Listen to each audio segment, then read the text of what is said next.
Welcome back to another episode of We Posted Up the Podcast. It's going to be a very short episode of We Posted Up the Podcast because I am switching over from We Posted Up the Podcast to something else. And what I'm going to do with that something else is have some really, really weird conversations that are always stuck in my head.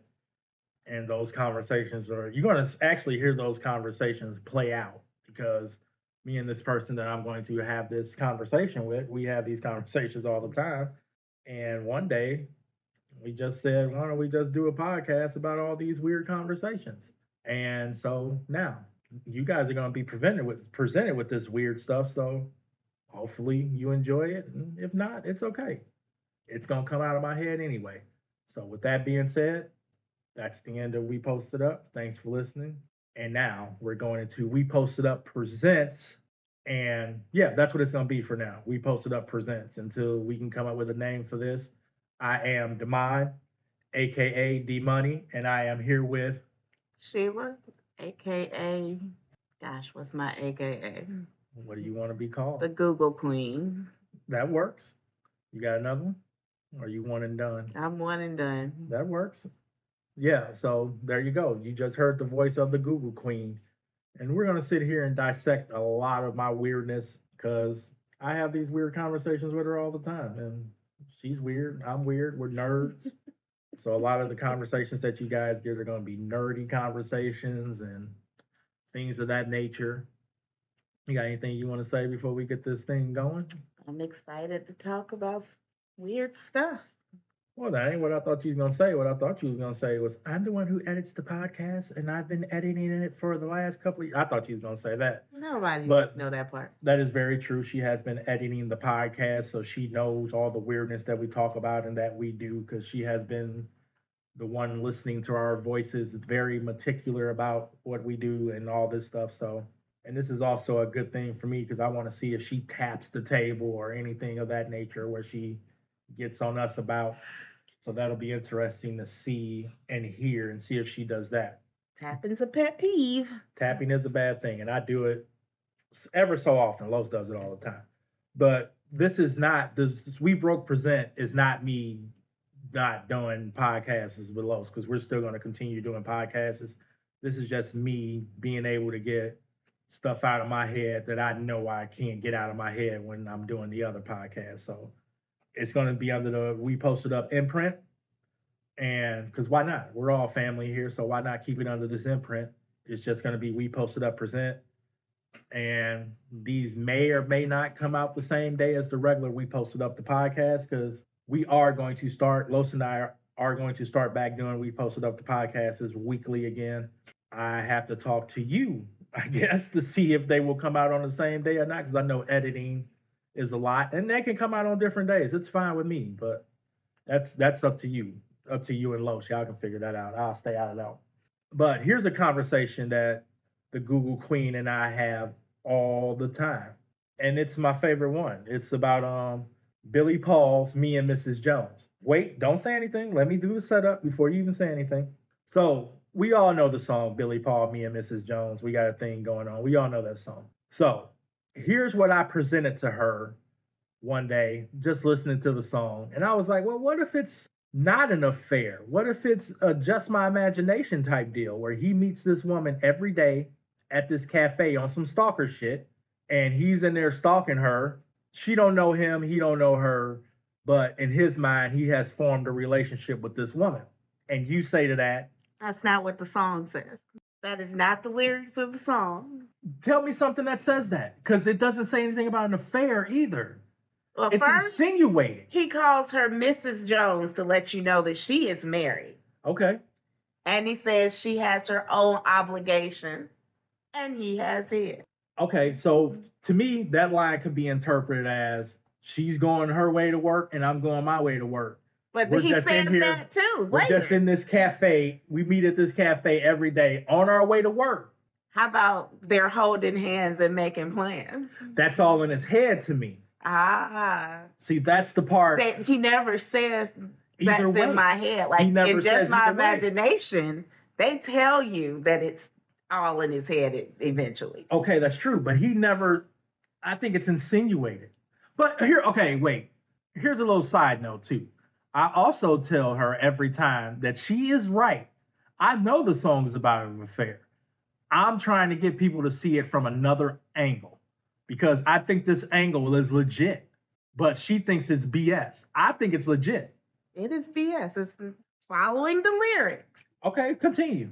He is describing an affair, not something that is in his head. Everything, I mean, even at the end, he says, she goes her way and I go mine, and tomorrow we'll meet at the exact same place at the same time. It's like they meet every day to have a coffee break, and that is the extent of their affair right now.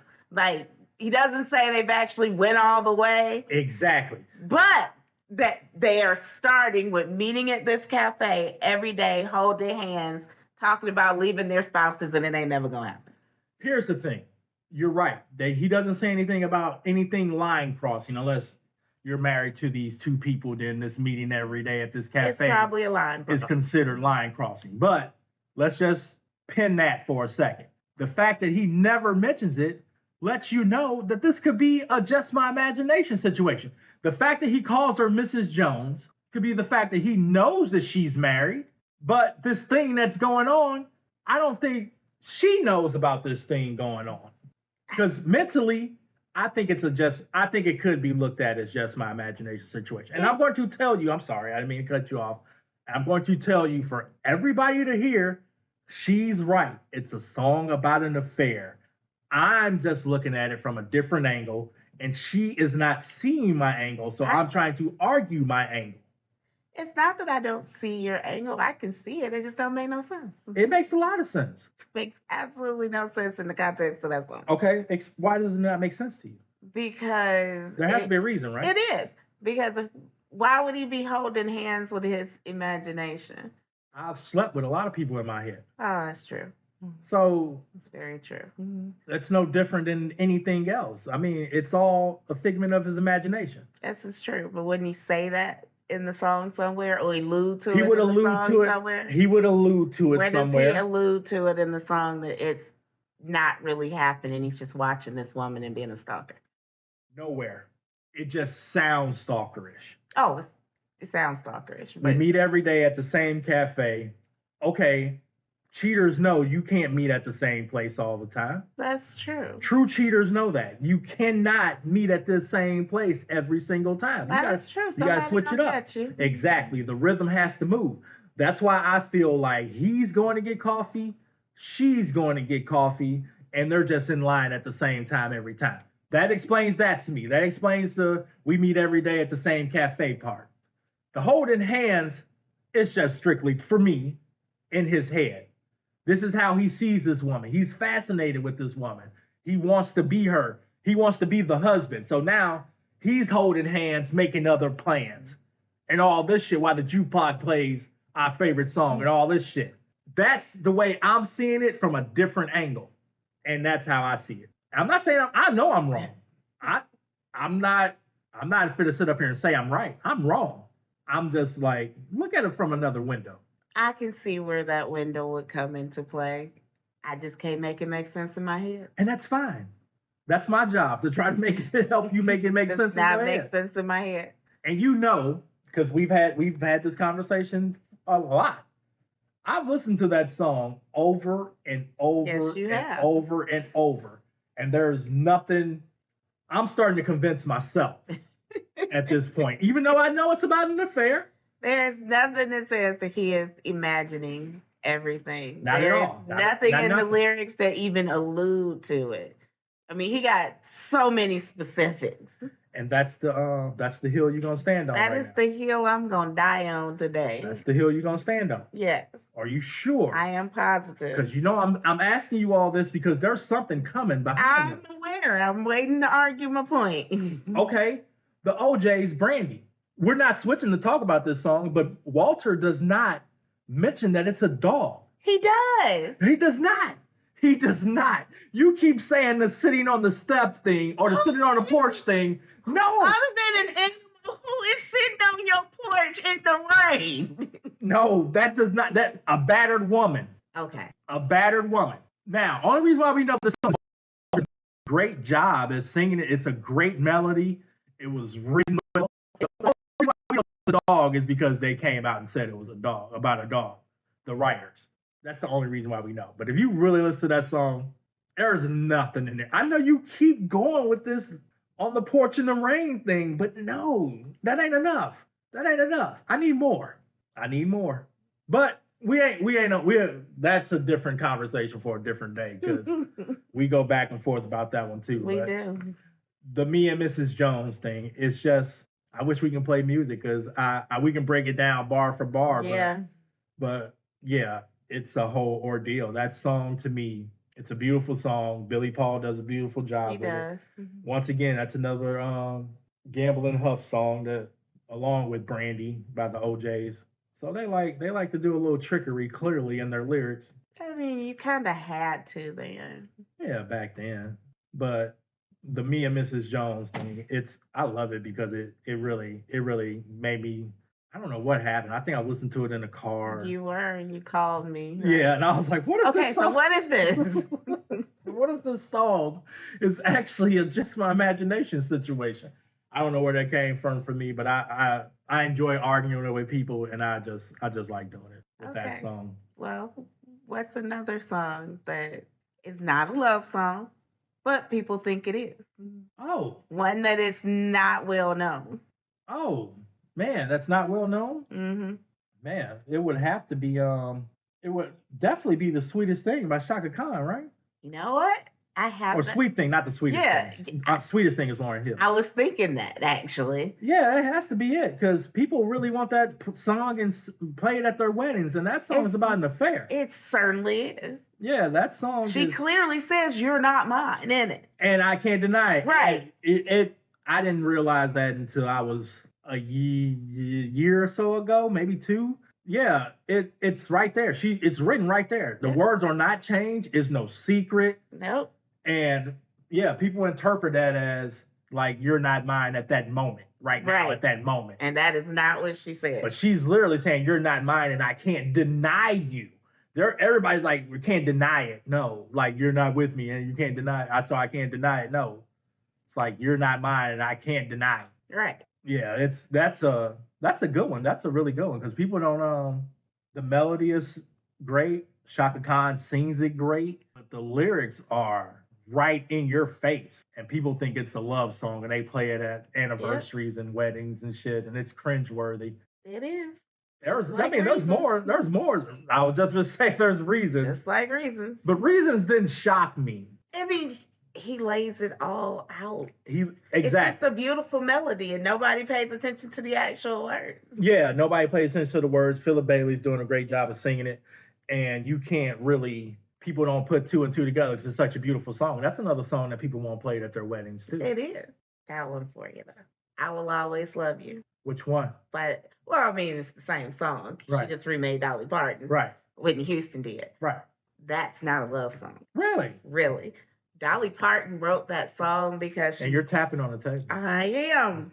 At me. Anyway, she was leaving her writing partner to go off on her own. That was her song to her writing partner. That was the breakup song for them. For them. They weren't romantic. But then you listen, it was like, if I should stay, I would only be in your way. Because she said if she had stayed, he stopped her from working from other people. He would have only written for her. Right. And she thought that he should write for everybody. So it was her breakup song to him that they would be friends, but not business partners anymore. Oh, that's a good job, Shills. I never knew that. I thought it was a love song. See, that was very confusing to me. I mean, it's not confusing when you know the story behind it. It sounds like a love song, but no, she's breaking up with her business partner. I never knew that. I was today years old when I found that out. Thank you for that information. Now I got something else. I got other shit to stew on now. Useless information to go listen to and be like, you know what? There's tons of it. But back to Reasons. I don't know why people. I don't see how people got that confused because I mean he spells it out right there. But people get the melody and everything confused. He was saying that he's been asked to sing that at weddings and he won't do it. Good for him. Because I'm not singing about y'all cheating on each other. Is it a cheat song or more of a one night stand song? That's cheating, even if it's one night. Yeah, but I'm saying it's not. Is it cheating if they're not with anybody? No, No, it's not. no. So is it a one night stand song? It's like the reasons that you hear. I finna go and get in these guts, knock these That's true. motherfuckers That down. it is a one night stand. And It's you not can a go cheating on. song. It is a one night stand. Yeah, song. and you can go on about your business Right. after this We after don't the even love need making has been names. made. Get the fuck up on up out Right. of here. He's saying in the song, after the love making has been made, you can go now. Put your clothes on and go, bitch. He That's does. exactly what he's saying. Those are exact Nicer, words. more flowery. But yeah, that's it. What about this one? This is one I really like because it's the nicest breakup song in the world that you punk ass motherfuckers out there be motherfucking electric sliding to before I let go. Yeah. It's a fucking breakup It's a song. breakup song. It's just a happy ass breakup song. And It motherfuckers be is. dancing and where my lady at? What you finna break up with her? Because this is what this song is about. Not get on the dance floor and dance. In our defense, every barbecue, the old people got on the floor to dance to it. Yeah, soon whoa. So you hear Right. that shit? The motherfuckers Every on the other floor. person got on the floor to dance. We was just following suit. That's very true. We thought it was exactly that. We thought it was exactly that. We thought it was just a song. So with that being said, we just thought it was a regular old song that they was doing, and we didn't know that it was a breakup song until you get older and you listen to those lyrics, and he is clearly like, "Let me go and knock them boots before you go and get up out of here." Before I'm done with you, we're gonna have one more go around, and then you can go and kick rocks. Right. It's over. I'm done. That's a good one. I like that one. That was, and I've said it on this podcast before. I'm not a big Frankie Beverly and Maze person. It is a lot of black people that are not Frankie Beverly based. I can't. Frankie Beverly and Maze. Frankie Beverly and Maze people. I've been hearing different. A lot of people love them, and Well, I'm just nostalgia, but yeah. there's a lot of what are we, Gen Xers that I don't know. are not, or Zennials, more Zennials, that in between, that aren't fans of them. I talk with my hands and my hands keep hitting the table. It's not easy, is it? It is not. And you keep getting on people about And I do it. I'm gonna get on myself while I'm editing. It's not even. I'm gonna be just as mad at me. Yeah, it's not an easy thing to do. It is not. What about bringing it into the 2000s? Pretty Wings by Maxwell. That is a breakup song. It's a breakup song. That's sung well, and it's a great melody. If I can't have you, I'm going to set you free to flap your pretty wings around. Yeah, he talking about them pussy lips. Go fuck. He clearly saying, you don't want me, I don't want you, you got to go. And he says in the very first verse that the medicine he found to fix what was wrong with him is that he needed to set you free. So you the problem. Yeah. Yeah. And he's setting you free. And if it's meant to be, you'll come back. He's letting you go and sow your royal oats. Right. And if it happens to be we make it back to each other, then we make it back to each other. But if not, don't get up out of here. Speaking of Maxwell, a woman's work. I was just going to say, can you explain that? Isn't a love song either. Can you explain that to the people? You just recently told me that. So it's from a movie called She's Having a Baby. And in the movie... You remember the original artist? I do not. Okay. And in the movie, the original artist is singing about the woman is having complications. And it is the husband's point of view of watching his wife have these complications and not knowing whether his wife and his new daughter are going to live. Okay. So that is what he's singing about, the work that his wife was doing while he was kicked out and coming to grips with the fact that I might become a dad and I might not, because this baby might not live and my wife might not live. But it is beautifully done. It is beautifully done. I'm going to have to, that sounds like maybe I might not watch the whole movie, but I need to watch that scene. That might help me. It's a Kevin Bacon movie. That might help me give that song some context. It is a good movie. It's a Kevin Bacon movie. I do like Kevin Bacon. And it's a rom-com, a cheesy rom-com. I do like Kevin Bacon. And I do like a good cheesy rom-com. Ain't nothing like a good cheesy rom-com. It is not. I think that's cheese has to be in it, right? If it's a rom-com. It does. It has to be cheesy. Cheesier the better. That was a good one. Yeah, when you told me that woman's worth one thing, I didn't even know that. I just thought it was just a beautiful song that was about respecting women or whatever case. But it does kind of sound like that. But when you watch the movie, it goes perfectly with that scene. And you're like, yeah, she wrote it specifically for that scene. Wow. I'm gonna have to at least Google the scene so so I can check it out. I'm sure it's on the YouTube, as old people say. I'm old, so I'm gonna call it the YouTube. Now, one that I found out while I was researching for this podcast is The Weeknd's "I Can't Feel My Face." It's what happens to him when he's snorting cocaine. Oh, His really? face goes numb. Okay. And the "she" in it is cocaine. Like, why do men always write drugs as females? Because females are the devil. It's just the end of the day, and that's who's the downfall of women or men. Women. Money. Women. Money. Who do we chase money for? Women. Women. Exactly. Well, some of them chase for other men, but women. So yeah. So shit, you do bad shit, it becomes a herd. You got Mary Jane.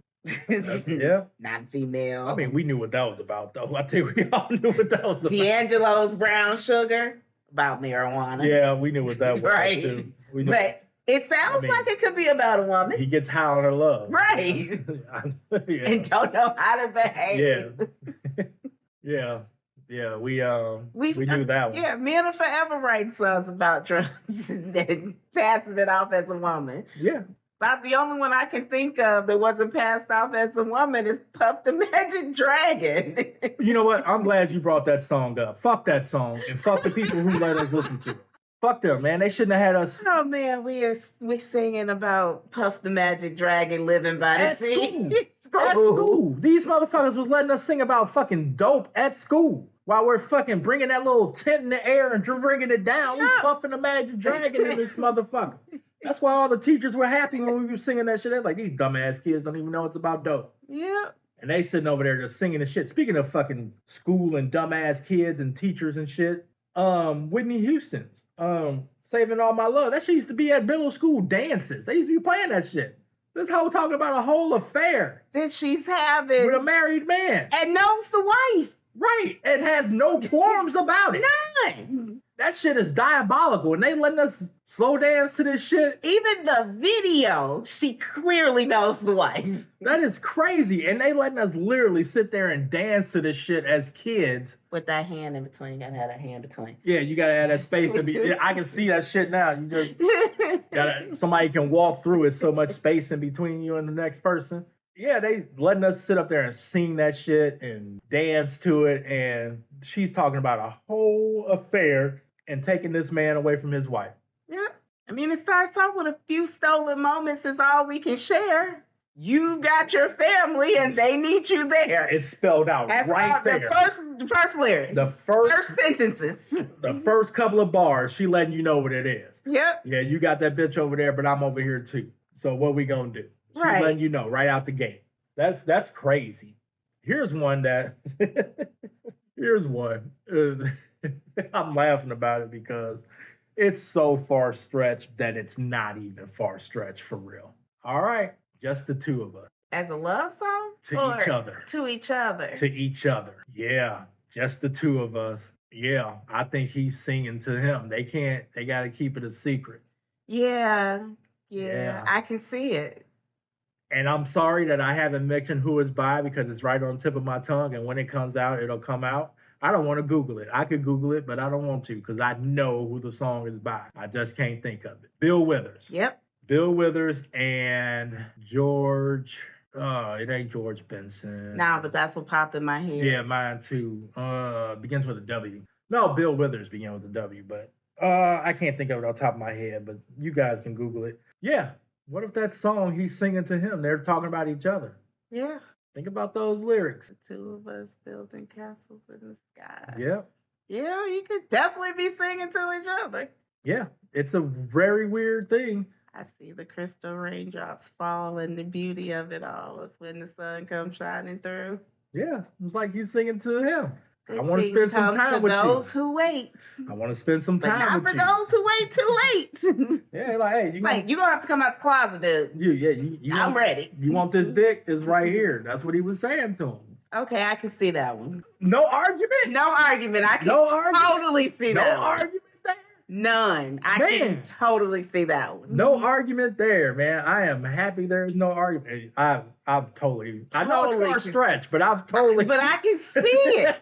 Like in my head, I can see the two of them going back and forth with each other. I can see it. Yeah, it's a crazy thought, but Yeah, I probably shouldn't have had it, but it's a very crazy Like in song. my head, they in the bed, cuddled together, and he's like, "Look here, you might have to come out the closet because I'm ready. There he We is. can't keep sneaking around like this." And they're having a whole conversation. Like, we gonna do this or not? We smashing or not, dog? That's kind of where it was at. That's how I felt when I heard the song about 6 months ago, and I'm just listening to it, and I'm like, this could be a pausable moment here for Bill Withers. I think I need some context now behind this. And he's past the pausable moment, so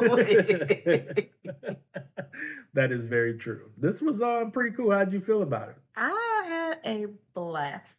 First ones are usually rough that you try to figure out, and then once it's all said and done, you end up like, damn, I should have said this or I should have said that. I had a blast. This is our normal conversation. So. Yeah, it's just with a microphone in front of us this time, but it's usually our normal conversation. But it's not over yet. And for those people who have continued to watch or to listen, I'm sorry, not watch, we posted up presents. Y'all know how it goes. I usually end the show with a question or some type of random shit. These questions won't be dark. These questions are going to be fun and playful and things of that nature. So, my question to you is, what is a song that you loved as a kid that you cannot get with now? Well,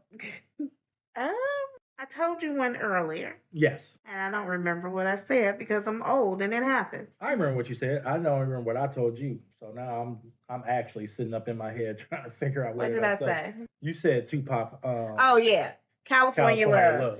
I love that song when it first came out. I loved the lyrics and the video and the sample. I loved it all. But I heard it so much on the radio. It was on like every 5 minutes. The summer it came out was the summer I got my license, I believe. For some reason, I was driving everybody that summer to work so I could keep the car so I could go to work.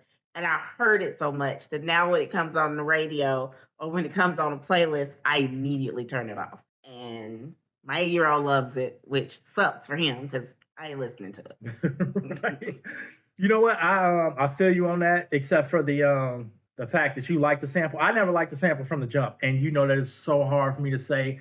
Everybody who listens to this podcast know that I have a love affair with Dr. Dre's music, and if y'all could see his face and how much it is hurting his soul to say this right now. It does hurt, and I did not like that sample from the jump. I had to act like I did. What did I not like about the sample? Y'all say I did not like the Roger Troutman sample, and I know Roger Troutman's a big thing at West Coast, but you know another thing about that? Your parents love California Love, and we were teenagers. Who want to be? Yeah, we did not want to be on the same wavelength as them. Yeah, fuck that. I don't want to be on the same wavelength as my mother. Not at no. We were teenagers when that song came out. If Tom Woke didn't have such catchy stuff and our parents hadn't caught on to it, he would have been bigger with us. Yeah, that's true. That's true. We ain't like them listening to the shit that we listened to. We did not. So if y'all bumping California Love, I'm not bumping California Love. Me and Tupac beefing right now. So I didn't. Here's another thing, and this is Dre related too, man. But no other reason than what you said yours was for, just hearing it all the time. I didn't have a problem with it. I loved it. Any and everything on Doggy Style. No, I take that back. It wasn't everything. The title song, What's My Name? I got tired of the single. It played on the radio nonstop. To the point now that when it comes on, I have to change it. And I think Doggy Style personally is a top 5 album of all time, if you ask me. That's just my opinion, and music is opinion based, so it is. Don't fucking judge me. But yeah, I can't do the What's My Name. I can't do it. I can't do it. Understand. So that concludes the first episode of We Posted Up Presents. And I promise you, there's going to be a name. I just don't know what it's going to be. We will sit here and figure it out at some point. But thank you for listening to We Posted Up Present. There will be another episode soon. So thank you. Peace.